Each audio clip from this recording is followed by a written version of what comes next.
You're teary-eyed. I'm sorry? You're teary-eyed? Are you teary-eyed? Yes, because I'm very upset.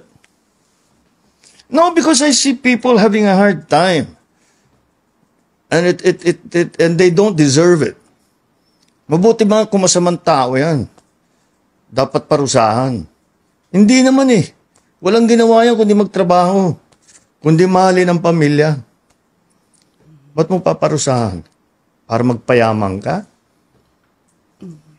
That makes no sense to me. Meron kayong binubuong independent body, no, para imbestigahan yung mga anomalous flood control project.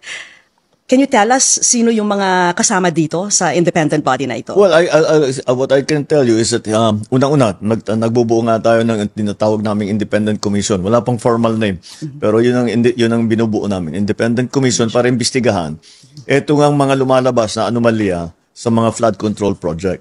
Yung mga personalities, ayoko namang maunahan ang actual na announcement. Dahil hindi pa solid talaga, pero malapit na. Pero paano sila maiba po sa mga existing agency like COA, Ombudsman? They're completely separate from government. But how powerful will they be? We will give them all the powers that are necessary for them to come to a conclusion, to come to some findings, para meron naman, alam natin kung ano yung nangyari. At isa pang bagay dito na napakahalaga para sa akin, dahil ang lalim na ng problema. Ang nais ko talagang malaman, paano ba tayo umabot sa ganito? Paano nga ba? Hindi nga bakit maging ganitong ka-massive yung corruption?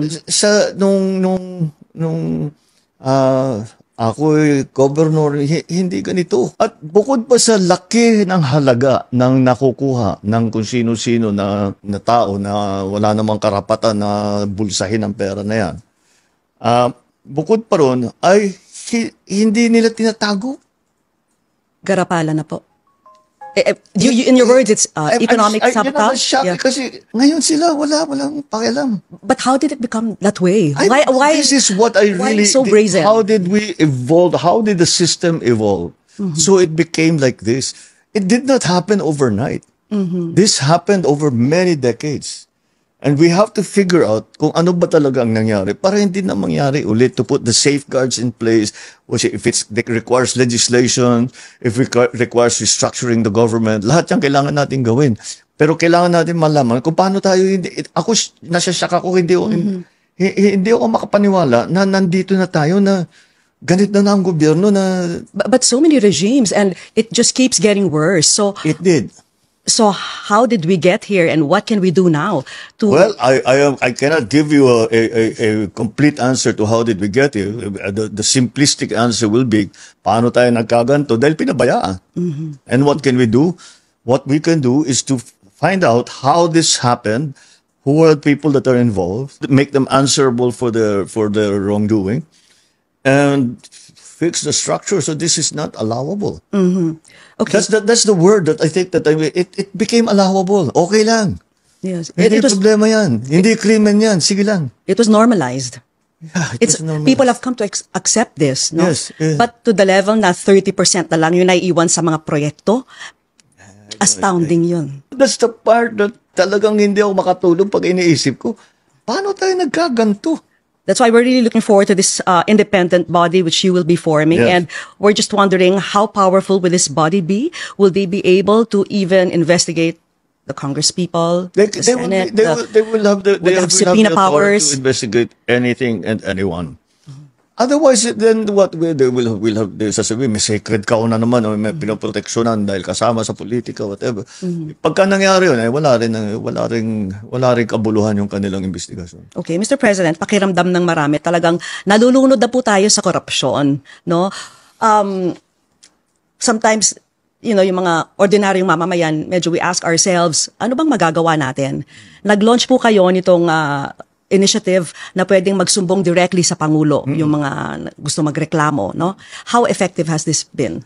Since we created the website, we have 12,000 plus already reports that are coming in. And these reports, hindi lang flood control projects. Hindi lang. May mga paving, mga road widening, maraming dumadating. Of course, we started talking about only flood control. Pero siyempre, nagkaroon ng tao ng line of communication sa akin na para makapagreklamo sila, Ginagamit talaga nila. That has been very effective. And that's why I encourage everybody. Lahat ng hinihikayat ko kayong lahat. Pagka meron talaga kayong gusto ireklamo ninyo. I would think it's heartbreaking when you see all these Filipinos working so hard, tapos on the flip side, nakikita ko nyo yung massive corruption na nangyayari, no? I mean, No, I'm not disheartened. I'm not disappointed. I get very, very angry. How can you do this to people that have worked every day of their lives? Walang ginawa ito kundi magtrabaho. Nagsakripisyo ng mahirap for very little. Just to be able to send money home, just to be able to feed their family, send their children to school. That's all they want in life. Kukunin nyo pa sa kanila yon para bumili ng Rolls Royce. Mr. President, masakit na nga yung mga... Oh, horrible situation.